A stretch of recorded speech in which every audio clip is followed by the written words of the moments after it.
বন্ধুরা, কলকাতায় আরজিকার হসপিটালে নার্সকে ধর্ষণ করে মেরে ফেলার প্রতিবাদে পশ্চিমবঙ্গের মুখ্যমন্ত্রী মমতা বিরোধী আন্দোলনকারীরা আন্দোলন করছে।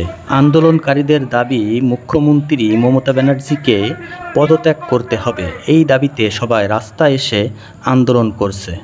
আন্দোলনকারীদের এক দফা এক দাবি, মমতা ব্যানার্জির পদত্যাগ। সামনে ডরিনা ক্রসিং, আমাদের এই মুহূর্তে যা দাবি, রাজ্যের সমস্ত শূন্য পদে নিয়োগ করতে হবে।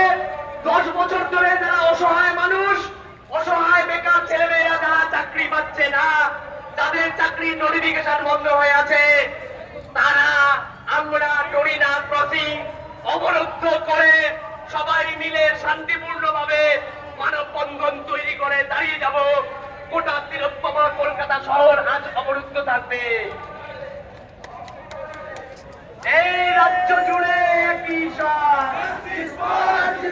এই রাজ্য জুড়ে একই স্বর, এই সারা বাংলার একই স্বর, এই ছাত্র যুবর একই স্বর, এই সারা বাংলার একই স্বর। 10 বছর ধরে নিয়োগ হলো না কেন? রাজ্য সরকারের জবাব চাই, জবাব দাও। এই 10 বছর ধরে নিয়োগ হচ্ছে না কেন? রাজ্য সরকার জবাব চাই, জবাব দাও। এই 22 দিনের নোটিশ এলো না কেন? রাজ্য সরকার জবাব চাই, জবাব দাও।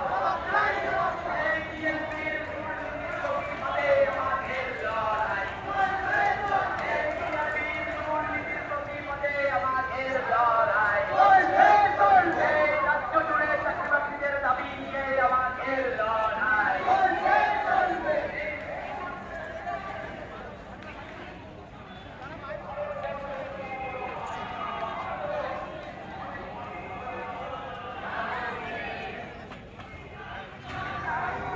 সামনে পরিস্থিতি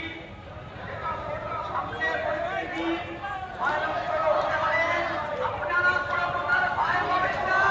আমরা এই রাজ্যের বঞ্চিত ছাত্র যুবক, বেকার জনতা, এই শিক্ষাকে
Justice for